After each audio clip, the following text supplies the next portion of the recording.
कालच पार्लमेंटमध्ये काही खासदारांनी आम्ही अशी चर्चा करत होते, तेव्हा एक दोन खासदारांचं म्हणणं आलं की काही महाराष्ट्राचे गंभीर प्रश्न आहेत.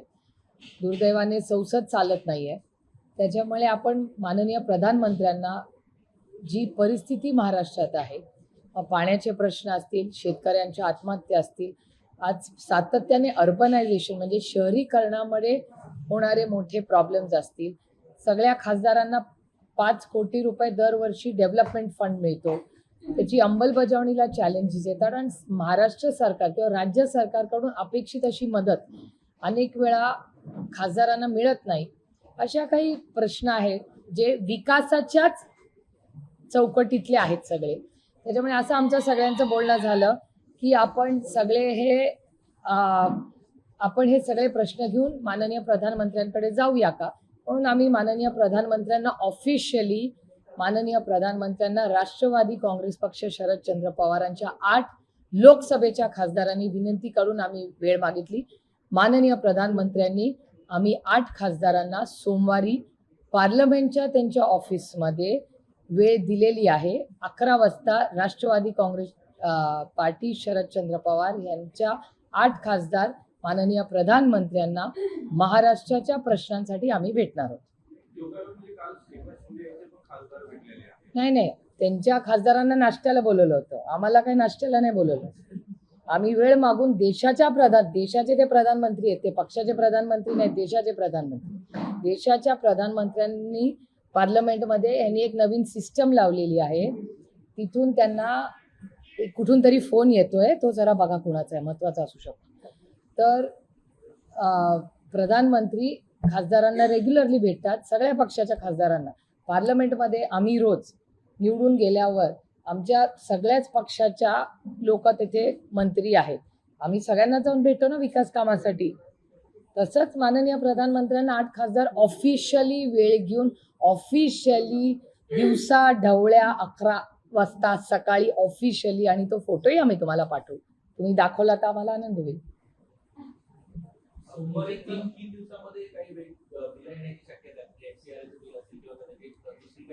अशी चर्चा मी नाही 2-3 महत्वाच्या घटना पार्लमेंटमध्ये घडल्यात. मला आनंद वाटतो तुम्ही हा प्रश्न विचारलाय.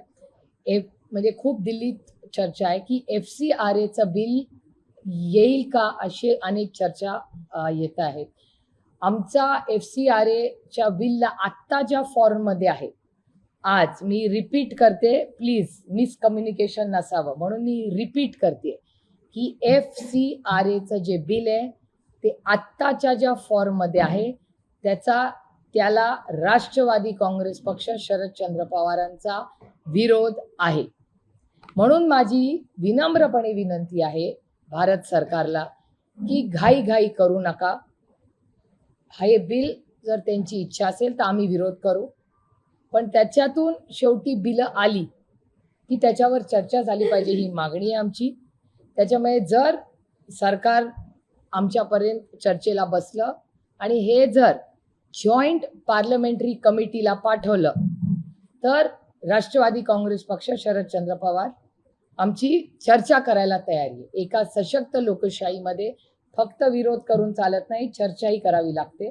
त्याच्यामुळे माझी विनंती आहे भारत सरकारला आणि पार्लमेंटरी अफेअर्स मिनिस्टरला की FCRA बिल हे परत तरी घ्या. परत घेणं तुम्हाला मान्य नसेल तर जॉईंट पार्लमेंटरी कमिटीला ते द्यावं, अशी आमची मागणी आहे. आणि ही मागणी ही फक्त मी FCRA बिल जॉईंट पार्लमेंटरी कमिटीला जावं ही माझी तेवढीच मागणी नाही आहे. जेव्हा चर्चा झाली जंतर मंतर आणि नीटबद्दल, तेव्हाही मी मागणी भारत सरकारला केली होती की तुम्ही ह्याच्या सगळ्यावर SIT बसवा आणि SIT बसवून नक्की काय झालं हे भारत सरकार नुसतं नाही पण प्रत्येक भारतीयाला कळलं पाहिजे की पेलेट गन मध्ये अटॅक कसा झाला, कोणी केला. पार्लमेंटमध्ये मी स्वतः बसले होते, तेव्हा टेअर गॅसचे आवाज येत होते, पार्लमेंटचे दरवाजे बंद झाले. तर हे कसं झालं, त्याच्यामुळे पारदर्शक SIT ही त्या सगळ्या जंतर मंतर आणि त्या सगळ्यावर बसावी आणि FCRA बिल याची जॉईंट पार्लमेंटरी कमिटी त्यांनी करावी, चर्चा होऊ दे, सगळ्या पार्टींकडून करा आणि मग एकमताने आपल्याला मार्ग काढता येईल. जर भारत सरकार मार्ग काढायच्या मूडमध्ये असेल तर. नाही, FCRA बिल हे फॉरेन फंडिंग बद्दल, ज्या NGOजला फॉरेन फंडिंग येतं त्याच्यामध्ये अनेक नवीन प्रश्न भारत सरकारने मांडलेत. आमचं म्हणणं आहे की ठीक आहे, जर त्याच्यात ड्रग मनी असेल, त्याच्यात काही चुकीचे पैसे कुठलेही असतील, मग म्हणजे ड्रगचे पैसे असू शकतात किंवा टेररिस्ट मनी असेल, ज्याला आपण डर्टी मनी म्हणतो साधारणपणे, ते असतील तर अर्थातच तुम्ही ॲक्शन घ्या. पण जर एखादा फॉरेन फंड तुमच्या आणि आमच्या देशातल्या गरीब कष्ट करणाऱ्या मुलांना, समजा पोलिओचे इंजेक्शन्स देत असेल, मेड इन इंडिया इंजेक्शन बाहेरून येत नाही, भारत सरकार आपल्या सिरम इन्स्टिट्यूटमध्ये ते बनतं, त्याला जर US एड येत असेल किंवा NGO पैसे देत असेल किंवा गेट्स फाउंडेशन देत असेल तर काय प्रॉब्लेम आहे मला सांगा. हे औषधांसाठीच येत आहे, शिक्षणासाठी येत आहे. शिक्षणाचं धोरण तर भारत सरकारच ठरवत आहे ना, हे येऊन काही वेगळं शिकवत नाहीये. त्याच्यामुळे FCRA बिल हे फॉरेन फंडिंगकडे प्रत्येक निधी जो येतो आणि तो अनेक वर्ष येतोय. मदर टेरेसांच्या जी संस्था आहे त्यालाही पैसे येतात, जगातून लोक पाठवतात. अनेक अशा संस्था या देशामध्ये आहेत ज्यांना परदेशात, अहो कशाला, आपल्या भारतातच बघा, भारताच्या इकॉनॉमीमध्ये आपले जे नातेवाईक दुबईमध्ये राहतात, मिडल ईस्टमध्ये राहतात, सगळ्यांचे असतील इथे बसल्यांचे, कोणीतरी भाऊ, मित्र, वर्गमित्र, शाळाचा मित्र, कॉलेजचा मित्र राहतात ना फॉरेनला, आई वडिलांना पैसे पाठवतात ना, हे फॉरेनमधनं पैसे येतात ना, मग ते डर्टी मनी आहे का? असं नसतं. सगळ्याकडे वाईट नजरेने का आपण बघावं? त्या जगामध्ये चांगले काम करतात, गेट्स फाउंडेशन आहे, चांगलं काम करतात ना, अनेक वर्ष करतात, US एड करतं, अनेक वर्ष चांगलं काम करताय ना. त्यामुळे माझी विनंती आहे भारत सरकारला की FCRA बिल आमच्यावर लादू नका. आत्ताच्या फॉर्मॅटमध्ये लादलं तर आमची लढाई होणार. त्याच्यामुळे आम्ही चर्चेला तयार आहोत. तुम्ही एक जॉईंट पार्लमेंटरी कमिटी करा, त्या जॉईंट पार्लमेंटरी कमिटीमध्ये साधारण सगळ्या पक्षाचे लोक घ्या आणि सगळे पक्ष थोडासा ब्रेनस्टॉर्मिंग करूया, चर्चा करूया आणि एक चांगला मार्ग काढून अविश्वास न दाखवता पण पारदर्शकपणे काम कसं होईल हे व्हावं. आमचं सहकार्याची भूमिका राहील चर्चेत. डिलिमिटेशनचं बिल आलंच नाहीये, जे बिल आलंच नाहीये त्याच्यावर आम्ही कसं भाष्य करणार. आणि जसं मी तुम्हाला म्हणले की या सगळ्या बिलांची चर्चा आम्ही इंडिया अलायन्सच्या, जी आमची तर पहिल्यांदी दर रोज सकाळी 10 वाजता इंडिया अलायन्सची मीटिंग होते, रोज 10 वाजता. तुम्ही जर इंडियन काँग्रेस पक्षाचा हँडल जर फॉलो करत असाल किंवा मला फॉलो करत असाल, राहुलजींना फॉलो करत असाल, तर तुमच्या लक्षात येईल की दर पार्लमेंट चालू असताना सकाळी 10 वाजता रोज खडगे साहेबांच्या नेतृत्वाखाली आम्ही सगळे भेटतो. खडगेजी आमचं नेतृत्व पार्लमेंटमध्ये करतात, दोन्ही हाऊसमध्ये नसले तरी मेन डिसिजन आमच्या सगळ्यांची चर्चा करून खडगे साहेब जे आम्हाला दिशा देतात त्या दिशेने आम्ही दिवसभर काम करतो. 10 वाजता आम्ही भेटतो, आम्ही सगळे मिळून चर्चा करतो आणि सगळे मिळून काय धोरण पुढे न्यायचं त्याच्यावर आम्ही चर्चा करून पुढे जातो. त्याच्यामुळे डिलिमिटेशनच्या बाबतीत बिलच आलं नाही, बिल आल्याशिवाय मी त्याच्यावर भाष्य कसं करणार.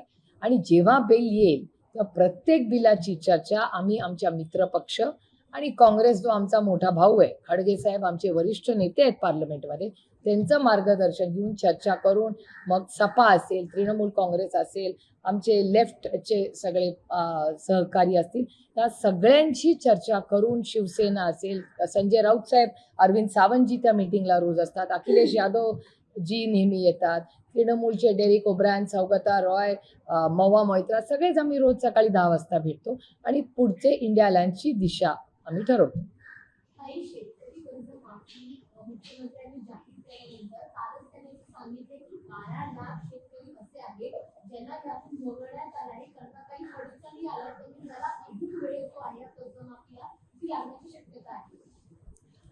मला कर्जमाफीबद्दल खरंच म्हणजे काय बोलावं, इतका असंवेदनशीलपणा मी कधीच पाहिला नाही. आणि तुम्ही बघा, शेतकऱ्यांची कर्जमाफी करताना नियम, कायदे आणि लाडकी बहीण योजना जेव्हा सुरू झाली त्याचं टायमिंग, हे दुर्दैव आहे की या सरकारचं सगळं काम हे इलेक्शन सेंट्रिक असतं.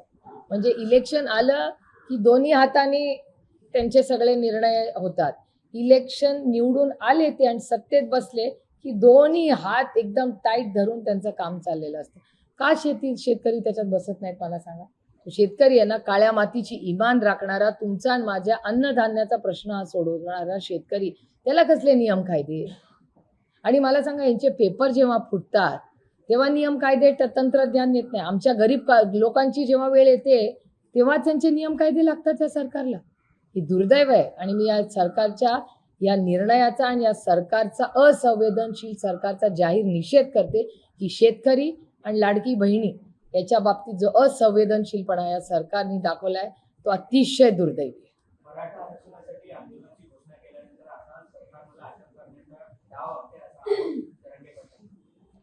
हे सरकार काही करू शकतं. म्हणजे ज्या युवक पिढीने अतिशय मनमोकळेपणे त्यांना जो अधिकार भारतरत्न डॉक्टर बाबासाहेब आंबेडकरांनी संविधानात दिलेला आहे, मन मोकळेपणे त्यांना बोलण्याचा, त्यांची मतं मांडण्याचा, त्याच्यावर पण आता गुन्हे दाखल केले. मग शेवटी फारच ओरडाआरडा झाल्यावर ते गुन्हे मागे घेतले. अनेक राज्य तशी आहेत.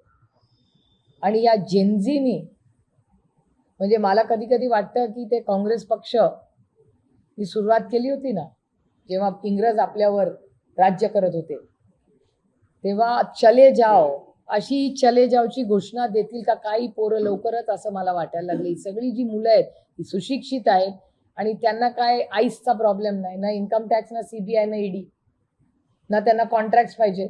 त्यामुळे ते कुठलेच प्रॉब्लेम त्यांना नसल्यामुळे ते मन मोकळेपणे, जे खरं आहे. आणि मी परमपूज्य सरसंचालक जी मोहन भागवतजींचे आभार मानते की त्यांनी तर सर्टिफिकेटच दिलं की ही नवीन पिढी किती इमानदार आहे. त्याचं मी स्वागत करते. ते थोडंसं भारतीय जनता पक्षाने ऐकलं त्यांचं तर मलाही समाधान वाटेल.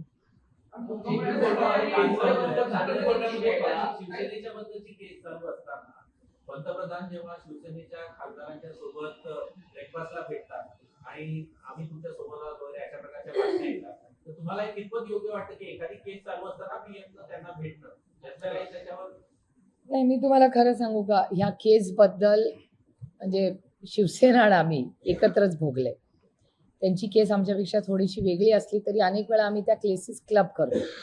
आणि उद्धवजींच्या केसमध्ये तर म्हणजे मला हास्यास्पद वाटतं हे की म्हणजे काय करावं असं वाटतंय. कारण उद्धवजींच्या केसमध्ये शिवसेना आणि धनुष्यबाण हा उद्धवजींचाच आहे. याचं कारण असं की त्या पक्षाची स्थापना कोणी केली तर आदरणीय बाळासाहेब ठाकरेंनी केली. बाळासाहेब हयात असताना बाळासाहेबांनी त्या पक्षाची जबाबदारी ही उद्धवजींनाच दिली. हे बाळासाहेब हयात असतानाचा निर्णय. तो पक्ष स्थापन कोणी केला? बाळासाहेबांनी केला. हयात असताना माझा उत्तराधिकारी उद्धवजी असतील हे त्यांनी सांगितलेलं असताना तुम्ही भलत्याला दुसऱ्या लोकांना पक्ष देता, कुठला न्याय मला सांगा. आता पक्षावर आहे, उद्या तुमच्या घरावर येईल. तुमच्या वडिलांनी वडोपार्लीत घर तुमचं असेल तिथे येऊन मी क्लेम करीन की तुमच्या वडिलांनी तुम्हाला दिले हो पण हरकत नाही, ते माझं आहे. ऐसा कैसा चलेगा? हा देश आत्ता तरी काही लोकांच्या मनमर्जीनी चाललाय, ऐसा नाही चलेगा. हा फक्त आणि फक्त संविधानानेच चालला पाहिजे. आम्ही कोर्टात ताकदीने, आजही माझी तरी लढाई चालली, कारण का आदरणीय पवार साहेबच त्या पक्षाचे अध्यक्ष आहेत. त्यांच्यावर अन्याय झालेला आहे का? तर हो झालेला आहे.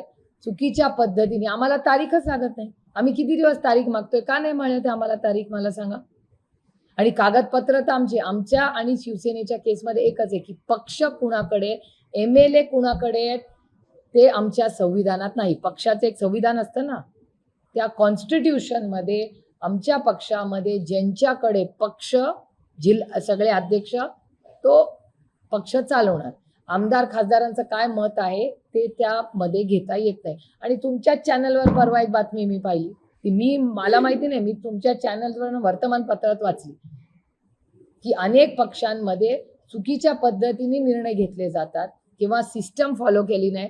आणि कधी नव्हे ते इलेक्शन कमिशन प्रश्न विचारतो, हे तर मला धक्काच बसला की इलेक्शन कमिशननी नोटीस पाठवली, ती रुटीनमधून गेली, चुकून गेली, कशी गेली भगवान जाणे, मला नाही माहिती.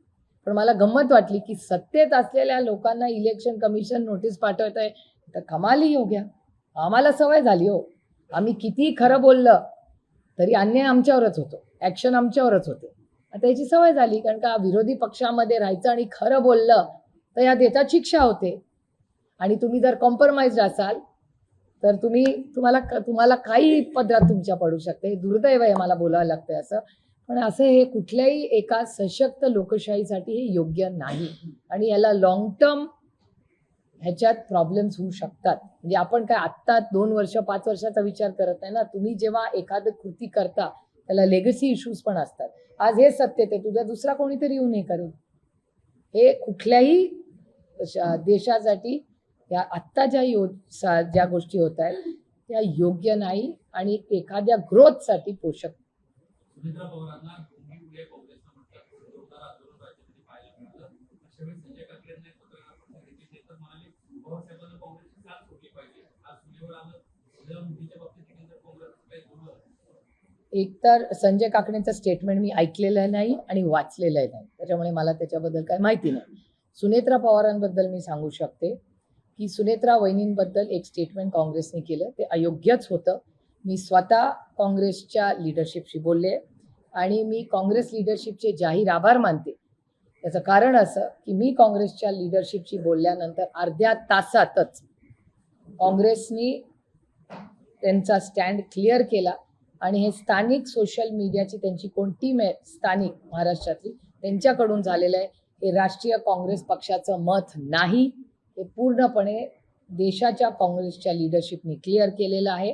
त्याच्यामुळे मला असं वाटतं महाराष्ट्रातली काँग्रेस आणि देशाची काँग्रेस याच्यामध्ये वेगळी मतं आहेत आणि केंद्रातल्या काँग्रेस पक्षाने स्पष्ट भूमिका केली की कुठल्याही महिलेबद्दल कशाला आपण कुठल्याही व्यक्तीबद्दल असं का बोलावं. टीका करायला मराठी भाषामध्ये खूप ताकद आहे. त्याच्यामुळे जर टीका करायची असेल तर अनेक शब्दांनी ती टीका करते येते, पण कुणाचाही अपमान होईल असं कधीच कोणी बोलू नये. मताचे आम्ही आहोत. आमच्यावर जे संस्कार झाले आहेत त्या संस्कारात कैलासवासी यशवंतराव चव्हाणांचे जे काँग्रेस प्रेमी होते त्यांचे संस्कार आमच्यावर आहेत. त्याच्यामुळे कुठल्याही व्यक्तीबद्दल महिलेबद्दल मग पुरुष असू दे महिला असू दे त्यांच्याबद्दल टोकाची भूमिका घेणं हे फारसं मराठी संस्कृतीला न शोभणार आहे. त्यामुळे माझी विनम्र विनंती आहे काँग्रेस पक्षालाही की ठीक आहे, जे झालं विषय सोडून देऊया. काँग्रेसनी त्याचं केंद्राच्या काँग्रेसनी मनाचा मोठेपणा दाखवून जे काय करायचं होतं तो निर्णय घेतलेला आहे. त्यांनी ते स्टेटमेंट चुकीचं आहे हे केलेलं आहे. त्याच्यामुळे पुढे जाऊया. कधीतरी या गोष्टी सोडून आपणही मनाचा मोठेपणा काढून पुढे जायचं असतं. कारण ह्या देशासमोर आणि या राज्यासमोर खूप मोठं आर्थिक संकट आहे, पाण्याचं संकट आहे, अनेक इन्व्हेस्टमेंट्सचे इश्यूज आहेत. त्यामुळे खूप गोष्टी आज एम्प्लॉयमेंट असेल, नोकऱ्यांचे प्रश्न आहेत, खूप मोठी आव्हानं आहेत. त्यामुळे ह्या सगळ्या आव्हानांकडे आपण पुढे सगळे एकत्र मिळून कसे लढणार आहोत याची मला वाटतं आपण सगळ्यांनी काळजी करावी. आणि जर कायदा सुव्यवस्थेबद्दल कोणाला काही अस्वस्थ वाटत असेल तर या राज्याचे मुख्यमंत्री माननीय देवेंद्रजी फडणवीस हे होम मिनिस्टरही आहेत, त्यांच्याकडे फॉलोअप करावा, पत्र लिहावं आणि करावं. कारण हे खूप सेन्सिटिव्ह इश्यूज आहेत. आणि योगायोगाने तुम्ही बीडचा विषय काढला म्हणून सांगते की बीडच्या विषयाबद्दल मी स्वतः पार्लमेंट झाल्यावर माननीय मुख्यमंत्र्यांना वेळ मागणार आहे. कारण का ज्या पद्धतीने जेलमधून एक मोठी यंत्रणा, एक सिंडिकेट चालवलं जातं अशा अनेक बातम्या वर्तमानपत्रात येत आहेत. आणि ते जर खरं असेल आणि एखादा गुन्हेगार एखाद्या जेलमध्ये बसून राज्यात सिंडिकेट चालवत असेल आणि चुकीची कामं करत असेल तर हे अतिशय चिंताजनक आहे. आणि ह्याच्यात माननीय मुख्यमंत्र्यांनी जातीने लक्ष घालून हे सिंडिकेट बंद केलं पाहिजे. आणि जो कोणी गुन्हेगार आहे, जो जेलमध्ये आहे, तो जेलमध्ये एका कारणासाठीच त्याला ठेवलेला आहे आणि कोर्टाने ठेवलेला आहे. तर हा कोर्टाचाही अवमान आहे. आणि ह्या राज्यातल्या सगळ्या यंत्रणेला मोठे प्रश्न पडतात की एखादा गुन्हेगार जर जेलमध्ये बसून यंत्रणा चालू असतात असेल तर हे सरकारचं आणि पोलिसांचंही अपयश आहे. त्याच्यामुळे ह्याची एक इन्क्वायरी लावावी आणि जर ह्याच्यात तथ्य असेल तर तातडीने माननीय मुख्यमंत्री जे गृहमंत्री आहेत त्यांनी याच्यावर ॲक्शन घेतली पाहिजे या बीडच्या घटनेमध्ये, अशी मी मागणी त्यांना विनम्रपणे करते. हिंदी मराठी पुरा खतम. 5 दिवसानंतर देखील संबंधित आरोपी हा बीडच्या कारागृहामध्ये आहे. अजूनही त्याला नागपूरला ट्रान्सफर केलेलं नाही. याचाच अर्थ पोलिसांचा त्याला बरदस्त आहे का, स्थानिक राजकारणाचा त्याला बरदस्त आहे का? नाही, माझं म्हणणं ह्याच्यात राजकारण आणण्याची गरजच नाहीये.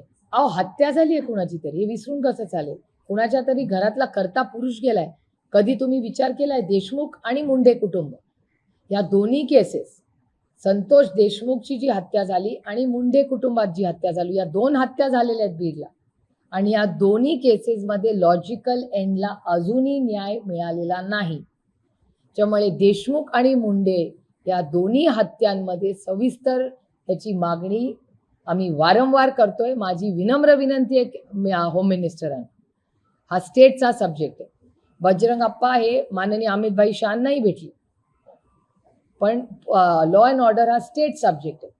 त्याच्यामुळे दिल्लीमध्ये आम्ही हा विषय जरी घेतला असेल तरी आमची अपेक्षा आहे की देशमुख आणि मुंडे कुटुंबाला माननीय मुख्यमंत्र्यांनी माणुसकीच्या नात्याने न्याय द्यावा, की पुन्हा अशी गलिच्छ घटना कुणाच्याही घरात होणार नाही याची खबरदारी आणि जरा भीती, ही तुम्ही सत्तेत असू द्या किंवा विरोधात, ही बसली पाहिजे. आणि ही जी सगळं हे जे सिंडिकेट आहे ना, या सिंडिकेटला कुठेतरी चाप बसलाच पाहिजे आणि थांबलं पाहिजे.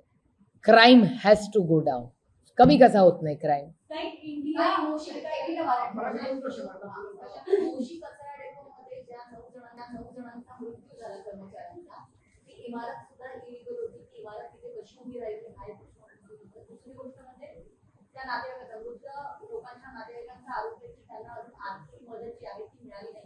प्रशासनाकडनं आणि राज्य सरकारकडनं तिकडचे फक्त जे कर्मचारी प्रशासन अधिकारी होते त्यांना निलंबित केले.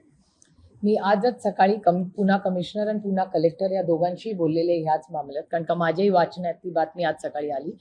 आणि त्याच्यामुळे प्रशासनाने मला शब्द दिलाय की पुढच्या 2-4 दिवसात सगळी माहिती घेऊन काय कुणाला अजून कुणाच्या मागण्या झाल्यात, पैसे नाही दिले, तो प्रोसेस सगळा लवकरात लवकर पूर्ण करून त्या कुटुंबाला न्याय मिळेल असा शब्द कलेक्टर आणि पुन्हा कमिशनर या दोघांनी मला दिलाय.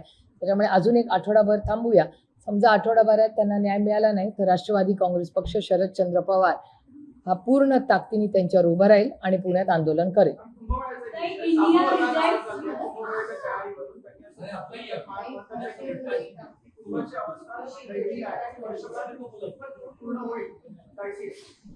हे खूप धक्कादायक आहे. खरं तर मी राज ठाकरेंचाही प्रेस कॉन्फरन्स पाहिली आणि ते जे खड्डे आहेत, मीही एक महिना 1.5 महिन्यापूर्वी नाशिकला गेले होते पक्षाच्या काही कामासाठी.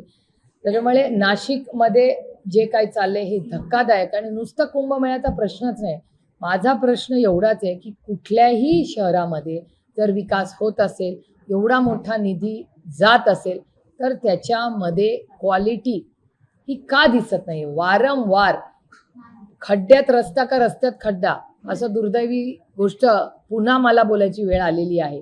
त्यामुळे ह्याची इन्क्वायरी माननीय मुख्यमंत्र्यांचंही मी स्टेटमेंट पाहिलं. माझी विनंती राहील की मुख्यमंत्र्यांनी एक वेगळा काहीतरी फास्ट प्रोजेक्टसाठी त्यांच्या ऑफिसमध्ये एक यंत्रणा ठेवलेली आहे, तर त्यांनी या यंत्रणा, कुंभमेळा होईलच हो, पण त्याच्याबरोबर करोडो रुपये जे आज नाशिकला जात आहेत ते कुठे जात आहेत मग पैसे? आणि कुंभमेळ्याची डेडलाईन का ठेवावी? नाशिककरांची डेडलाईन नको ठेवायला. आपण तिथे रोज लोक राहतात, कुंभमेळा होईल, वर्षभर चालेल वगैरे, ती गोष्ट वेगळी, पण पैशाचं काय? आणि नाशिककरांचं काय? सगळं तुम्ही फक्त कुंभला का क्रिएट करता? आज जगतोय ना नाशिककर, आणि किती लोक गमावलेत आपण, किती लोकांची हत्या आहे मला विचाराल तर या खड्ड्यांमुळे झाली.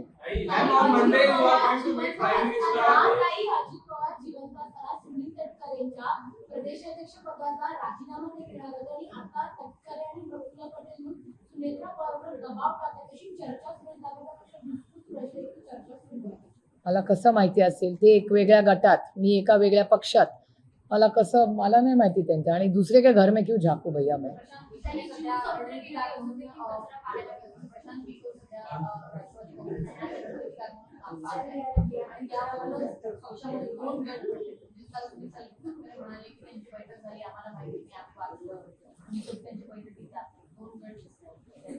मला खरं माहिती नाही. एक मी सांगेन, मी प्रशांत किशोरांचे आणि माझे अतिशय जिव्हाळ्याचे मैत्रीचे संबंध गेले 10-15 वर्षाचे. प्रशांत किशोर हे माझे चांगले व्यक्तिगत फ्रेंड आहे आणि मी अनेक वर्ष त्यांचं काम फार जवळून पाहिलंय. आमची मैत्रीही आहे आणि मी ती मैत्री कधी लपवलेली नाही. आणि कसं आहे, ते एक वेगळं प्रोफेशनल काम करतात आणि कुणाबरोबर त्यांनी काम करावं नाही करावं हा त्यांचा अंतर्प्रश्न. राष्ट्रवादी काँग्रेस पक्ष, अजित पवार त्या गटाला प्रशांत किशोरांना घ्यायचंय नाही घ्यायचं हा त्यांचा अंतर्गत प्रश्न आहे. पण प्रशांत किशोर एक कष्टाळू आहेत. अनेक वर्ष त्यांनी अनेक पक्षांबरोबर काम केले. आता अतिशय म्हणजे खूप मोठं युद्ध ते जिंकून आलेले बिहारमध्ये. एवढी मोठी यंत्रणा आणि भारतीय जनता पक्षाचे अध्यक्षांचा मतदारसंघ म्हणजे भारतीय जनता पक्षाच्या अध्यक्षाच्या स्वतःच्या मतदारसंघात नुसतं निवडून आले नाहीत, त्यांच्या भारतीय जनता पक्षाच्या अध्यक्षाच्या स्वतःचा बूथ पण मायनस आहे असं तुमच्या वर्तमानपत्रात आणि डेटा सांगतो. त्याच्यामुळे ह्या सगळ्या परिस्थितीमध्ये प्रशांत किशोरांचं आपण कौतुकच केलं पाहिजे की गल्लीपासून दिल्लीपर्यंत ज्यांची सत्ता आहे, ज्यांचा अध्यक्ष तिथे म्हणजे कसं आहे, हे बारामतीमध्ये गल्लीपासून दिल्लीपर्यंत आमची सत्ता जेव्हा होती तेव्हा काटेच्या वाडीला बूथला मायनस असणं असं आहे. तसं जर झालं असतं तर मग आम्ही घरीच गेलो असतो. मी तरी म्हणजे जर काटेच्या वाडीला मी मायनस व्हायला लागले, जर आमची गल्ली टू दिल्ली सरकार आहे म्हणजे काहीतरी मेजरली माझं चुकतंय ना. मी तर सोडूनच दिलं असतं सगळं. असं एवढं वाईट भयानक झालं असतं.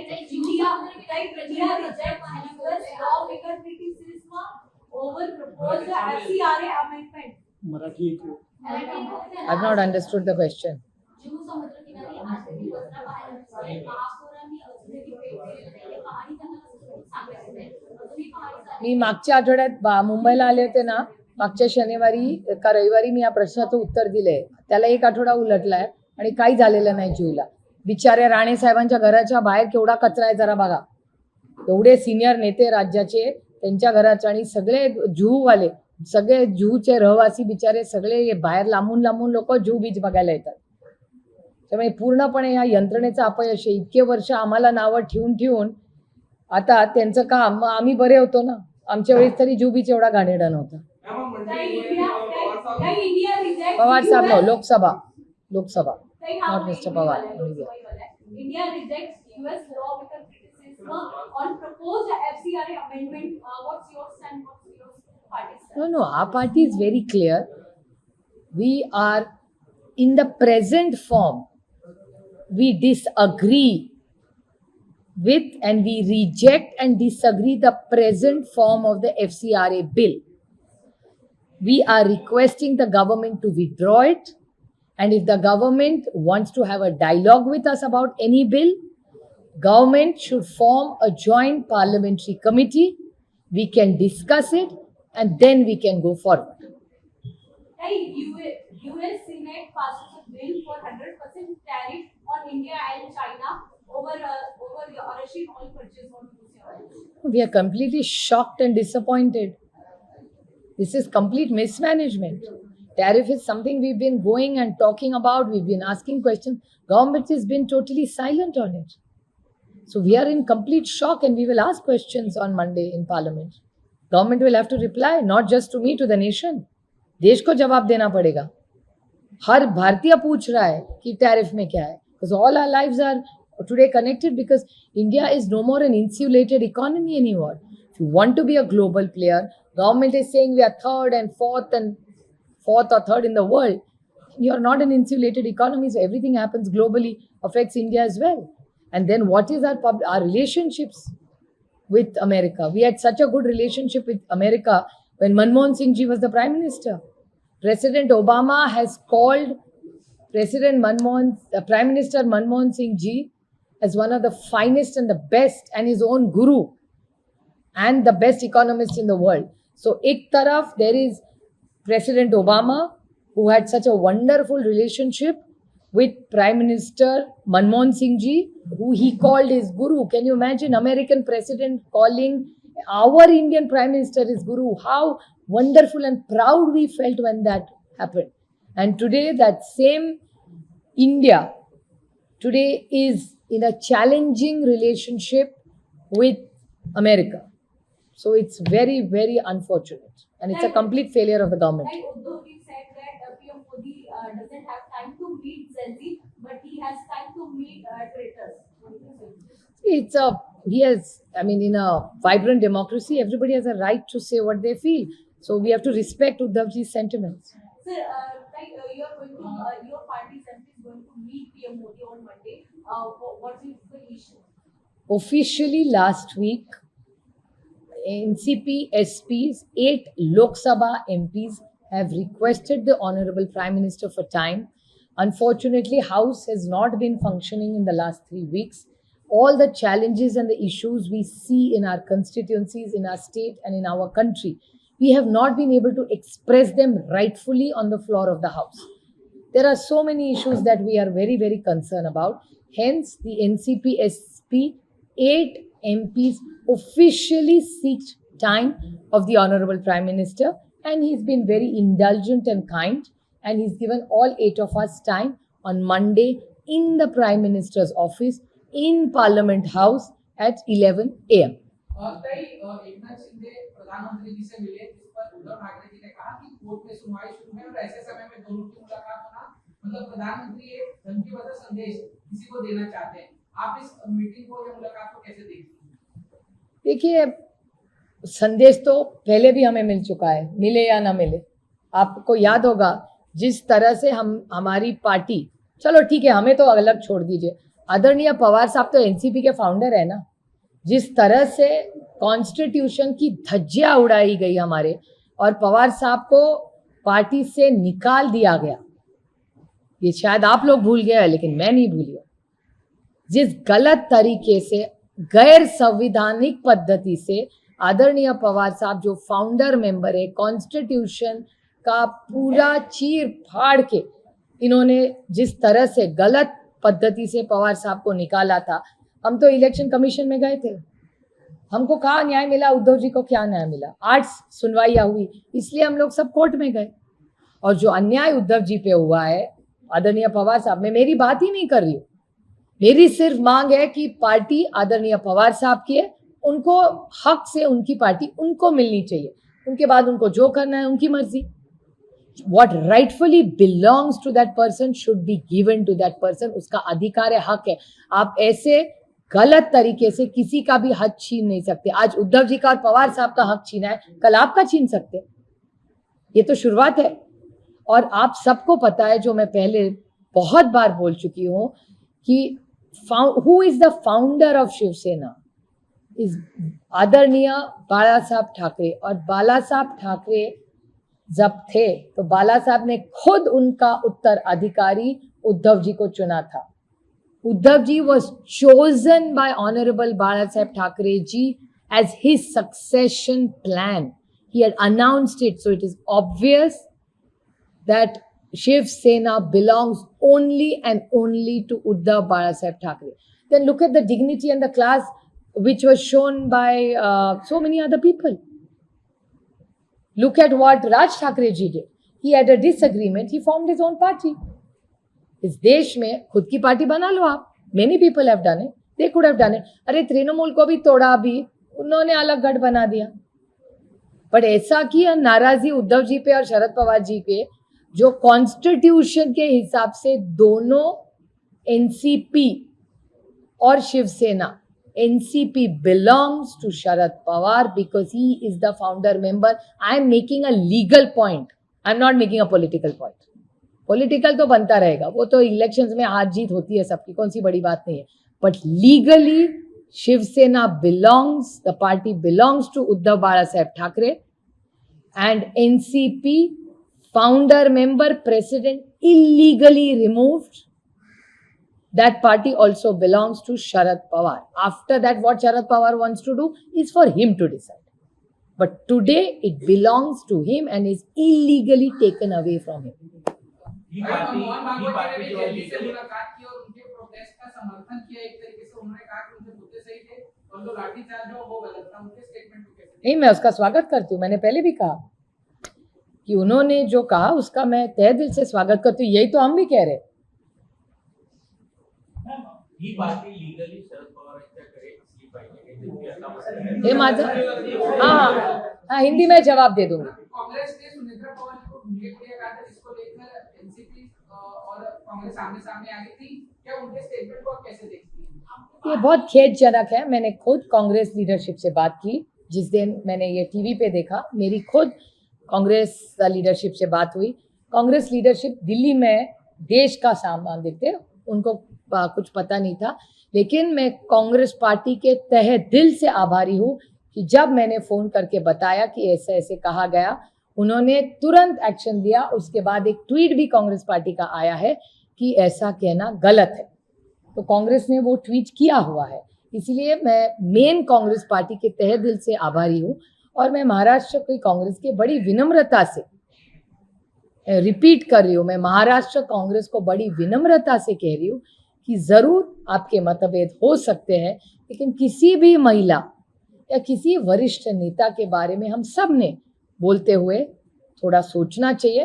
ठीक है, मतभेद जरूर हो सकते हैं, लेकिन मनभेद नहीं होना सकते। और यही संस्कार हम सब, अरे हमें कांग्रेस पार्टी ने तो संस्कार दिए इस देश में। पंडित जी हो, इंदिरा जी हो, राजीव जी हो, हमारे वरिष्ठ नेता जिनको हम गुरु मानते हैं, यशवंतराव चौहान जी हो, उन्होंने तो हम पे संस्कार किया। उन्हीं संस्कारों के चौखट में हम सब ने बोलना चाहिए। भाजपा ने किसी भी प्रकार का समर्थन विमेन रिजर्वेशन बिल एफसीआरए या डिलिमिटेशन में मांगा है क्या आपके पास? नहीं, हमसे एनसीपी एसपी से आज तक भारतीय जनता पार्टी या उनके एलाइज, एनडीए बोलिए, एनडीए ने किसी के बिल पे बारे में मेरे से चर्चा नहीं हुई।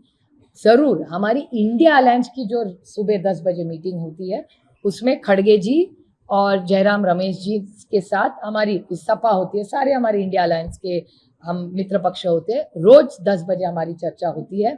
और एफसीआरए बिल पे जो बिल आया हुआ है, उस पे मैं कहना चाहती हूँ कि एनसीपी एसपी इसका विरोध करेगी। इसलिए मेरी बड़ी विनम्रता से उनको मांग है कि ये बिल आप एक जॉइंट पार्लियामेंट्री कमेटी इधर वापस ले लीजिए, और अगर आपको बिल वापस नहीं लेना है तो आप उसको जॉइंट पार्लियामेंट्री कमेटी में भेजें और चर्चा हो उस पर।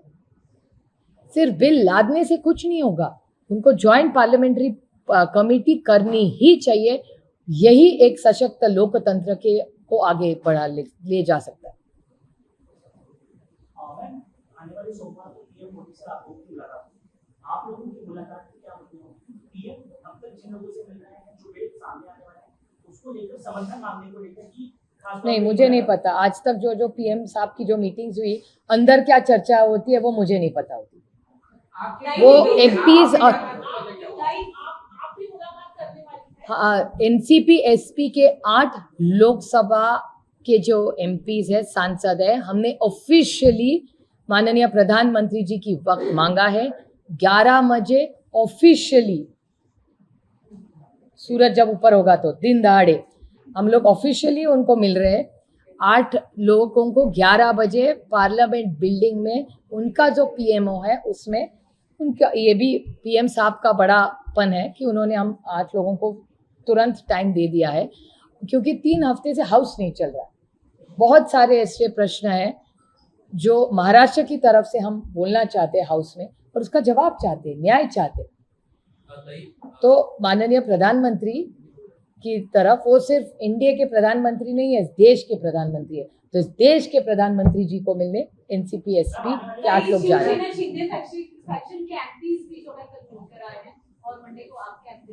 दोनों में अंतर है, उनको नाश्ते पे प्रधानमंत्री जी ने बुलाया है, हमें नहीं बुलाया था, हम खुद से जा रहे हैं राज्य के प्रश्नों को लेकर। दोनों में बहुत अंतर है। अगर बारिश बाहर आई तो आप छाता लेंगे कि रेनकोट? देश के प्रधानमंत्री को मिलने जा रही हूँ, मैं थोड़ा किंतु परंतु करूंगी भैया, नहीं होता। ये बहुत जिम्मेदारी की काम होती है, और मेरे ख्याल से हम सब ने उस पोस्ट का, हमेशा एक प्रधानमंत्री है उसका, हमें उस पोस्ट के बारे में हमेशा आदर होना चाहिए। और हम सांसद उनको मिलने जा रहे हैं, वो अकाद पॉलिसी के लिए जा रहे हैं ना। आप लोग आजकल क्या हो गया है, कोई किसी से मिलता है तो वो गॉसिप हो गया है। दुर्भाग्य की बात है कि हमारे पॉलिसी मेकिंग को कोई सीरियस नहीं ले रहा है, बहुत बहुत दुर्भाग्य, और मेरे जैसे सांसदों को बहुत दुख होता है। झारखंड में जेपीएससी पेपर लीक मामले को लेकर स्टूडेंट्स लगातार प्रोटेस्ट कर रहे हैं, लेकिन सरकार ने उससे कोई जवाब नहीं आ रहा है। नहीं, उसकी इंक्वायरी मैंने माननीय मुख्यमंत्री झारखंड का स्टेटमेंट आप ही के चैनल पे देखा था, उन्होंने कोई इंक्वायरी लगाई है ऐसे उन्होंने आपके चैनल पे कहा, लेकिन हम सब भी उसकी फॉलोअप कर रहे हैं। जो जंतर मंतर में दिल्ली में हुआ वो देश में कहीं ना हो। हमारे बच्चे हमारे बच्चों ने पढ़ाई है, उनके हंसने खेलने कूदने के दिन है, पढ़ाई करने के दिन है। हमारे बच्चों ने अगर आंदोलन किया तो हम सब फेल हो गए ना पेरेंट्स, तो हमको बहुत दुख होता है ये सब देख के। लाइक कुंभ मेला के लिए 15,000 करोड़ का बजट दिया गया था, लेकिन जो साधु संत उसमें रहेंगे वही उस तैयारी से खुश नहीं नजर आ रहे थे। वो नहीं भैया मुझे पता, कौन खुश है पता नहीं, मुझे इतना पता है कि आज नासिक के सारों रास्ते में गड्ढे ज्यादा, रास्ता कम है, उतना मैं जानती हूँ। किसको क्या लगता है वो नहीं पता मुझे। लेकिन ये जो काँग्रेस पक्ष एक असताना राष्ट्रीय अध्यक्षाची निवड तुम्ही कशी करत होता? कारण विचारायचं असं आहे की काही दिवसांपूर्वी अजित पवारांनी जे राष्ट्रमध्ये त्यांच्या अध्यक्षांना प्रक्रिया त्यांना कशी राबवली अनुषंगाने नोटीस आले आणि गंभीर प्रश्न इलेक्शन कमिशनला त्या उपस्थित केलेले आहेत. तुमच्या बाबतीत तुमचा विषय एक असताना कधी असं झालं होतं का? आणि कधी अशी नोटीस आली होती का? आणि त्यावेळेस तुम्ही जी यंत्रणा राबवली किंवा ती प्रक्रिया राबवली ती नक्की कशी होती? एक तर राष्ट्रवादी काँग्रेस पक्ष एक असताना आदरणीय पवार साहेबच राष्ट्रीय अध्यक्ष होते. नंतर 23 मध्ये जी घटना झाली त्याच्यात पक्षाचं विभाजन झालं तरी पहिले 5 दिवस आदरणीय पवार साहेबच अध्यक्ष होते. दादाचं स्टेटमेंट आहे त्याच्यात. त्याच्यानंतर मला असं वाटतं जेव्हा इलेक्शन कमिशनची केस सुरू झाली तेव्हा राष्ट्रवादी काँग्रेस पक्ष अजित पवार येथे राष्ट्रीय अध्यक्ष त्यांनी बदललं आणि त्याचं काय प्रोसेस फॉलो केला आहे ते त्यांनी केलं असेल. पुढे काय झालं हे मला माहितीच नाही. त्याचं कारण आता त्यांनी त्यांच्या गटाने कुणाला राष्ट्रीय अध्यक्ष करायचं नाही करायचं, काय करायचं, प्रोसेस फॉलो केलं नाही फॉलो केलं, इट्स नॉट माय रिस्पॉन्सिबिलिटी. ती माझी काही जबाबदारी नाही आहे. ज्यांचा गट आहे ते बघून घेतील. नाही प्रक्रिया त्यांनी केली आहे का नाही त्याचा म्हणजे जर म्हणजे जे तुमच्याकडे वाचते मला माहिती नाही कारण का मी त्या गटात नाही आहे. पण जी नोटीस आली आहे त्याच्यात जे प्रश्न आलेत आणि ती नोटीस तुमच्या चॅनल आणि वर्तमानपत्रात मी पाहिली. मी तर काय नोटीस पाहिलेली नाही कारण का ती मला आलेली नाही. त्याच्यामुळे ज्यांना आली आहे ती जी नोटीस ती वर्तमानपत्रात आणि चॅनल्सवर आली. त्याच्यामध्ये प्रोसेस फॉलो केला नाही असं मी म्हणत नाही आहे, असं भारताचं इलेक्शन कमिशन म्हणते. त्याच्यामुळे हा प्रश्न मला विचारायच्या ऐवजी मी भारताच्या इलेक्शन कमिशनला विचारला पाहिजे की प्रोसेस फॉलो केली का नाही. आणि जर इलेक्शन कमिशनला प्रश्नचिन्ह वाटत असेल तर अर्थातच हे चिंताजनक असेल जर या सगळ्यात तथ्य असेल तर. म्हणजे इलेक्शन कमिशनच्या चष्म्यातून पाहिलं तर ते अयोग्य झालेलं दिसतंय असं इलेक्शन कमिशनच्या चष्म्यातून पाहिलं तर दिसतं. काही नेतृत्वाचा वाद आहे त्याच्यामुळे हे होतंय का? कारण की तो त्यांच्या गटाचा अंतर्गत प्रश्न आहे ना. कोणी नेतृत्व करावं नाही करावं दुसरे काही घर में क्यों झाकना है यार. त्यांचं बघू दे ना. या राज्याच्या समोर केवढी मोठी आव्हानं आहेत मला सांगा. दुष्काळाचं, काही ठिकाणी अतिवृष्टीचं, महागाई, बेरोजगारी, भ्रष्टाचार, नीटची परीक्षा, काही प्रॉब्लेम्स कमी आहेत या देशात. आता त्यांच्या गटामध्ये काय चाललंय ते बघून घेतील ना. आपण कशाला आपल्या देशात आणि राज्यासमोर एवढे आम्हाला आमचा पक्ष वाढवायचा आहे, मोठा करायचा आहे, महाराष्ट्राची सेवा करायची, देशाची सेवा करायची, आम्ही त्याच्यात व्यस्त आहोत. 1999 पक्षाची स्थापना झाली. अध्यक्षाला शरद पवारांनी मुलांना केलं. आता मुलाचा मुद्दा आहे. अजित पवारांवर माझं प्रेम होतं म्हणूनच साहेबांना सोडून अजित पवारांसोबत आलो. काय वाटतं तुम्हाला एवढ्या वर्षाचं त्यांचं पक्षाची? मी तुम्हाला सांगू मला काही वाटतच नाही आजकाल.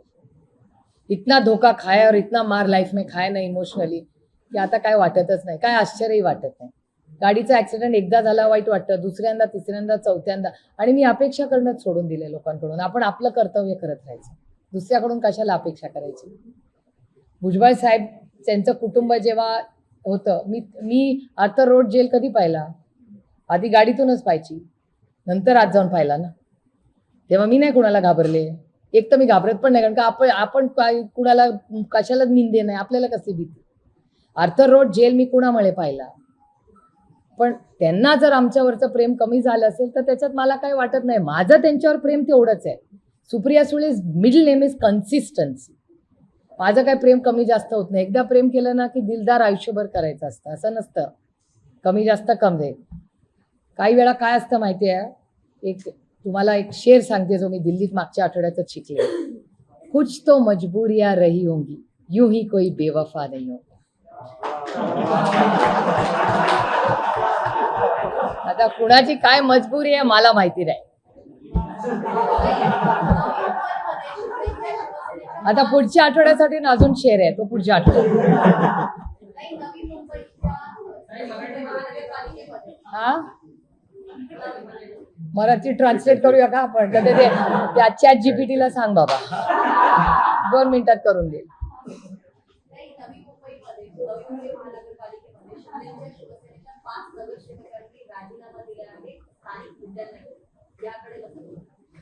हे प्रशासनामध्ये गडबड आहे हे दिसतच आहे ना सातत्याने. म्हणजे ऑब्व्हियसली एफिशियन्सीचे काहीतरी प्रॉब्लेम राज्यात चालले आहेत.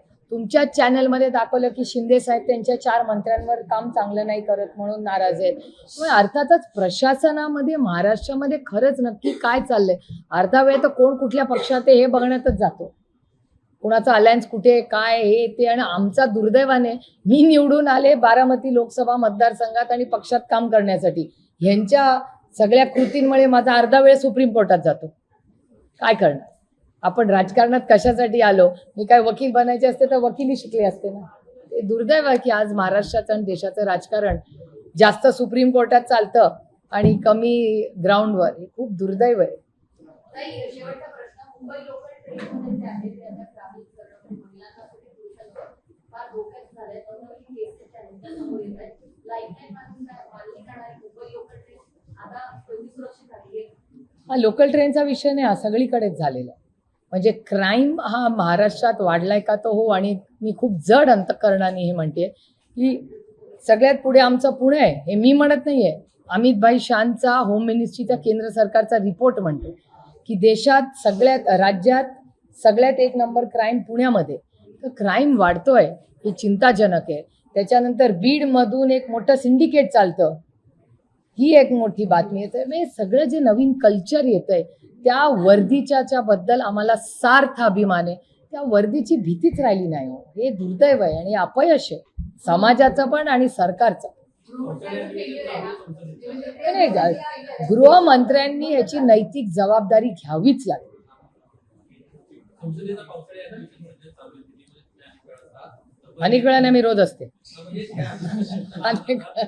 1,000 कोटी खर्च करून संसद नवी बनवली. आता साधं कोर्स नाही, त्यामुळे अनेक वेळा खासदार तुम्ही मला सांगताय अहो रोज एवढा पाऊस येतो. आम्ही आता गेट बदलून जायला लागलो. पोर्चच नाही आमच्या त्या नवीन बिल्डिंग मध्ये. त्याच्यामुळे आम्हाला असं लपून छपून साईडनी नाही तर पूर्ण भिजून जायला होतं पार्लमेंटमध्ये. त्याच्यामुळे खूप ही एवढी मोठी नवीन बिल्डिंग झाली. पण नुसते खासदार नाही, सगळ्या स्टाफला पण तो प्रॉब्लेम येतो ना. सगळे बिचारे एवढं त्या मेट्रोनी बसनी पारलं, आम्ही तरी गाडीनी जातो.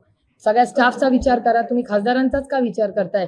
हजारो लोक त्या महिला घरून डब्बा करून मेट्रोनी गाडी करून बाहेर फ्रिस्किंग करून. आम्हाला तरी चेकिंग नसतं पण स्टाफला रोज चेकिंग असतं ना पार्लमेंटमध्ये येताना. ती छत्री धरू का तो वारा का भिजू आणि दिवसभर ते एसी मध्ये बसायला लागलं कुडकुडत त्यांना बिचारांना सगळे ओले कपडे घालून. काय करतील बिचारे.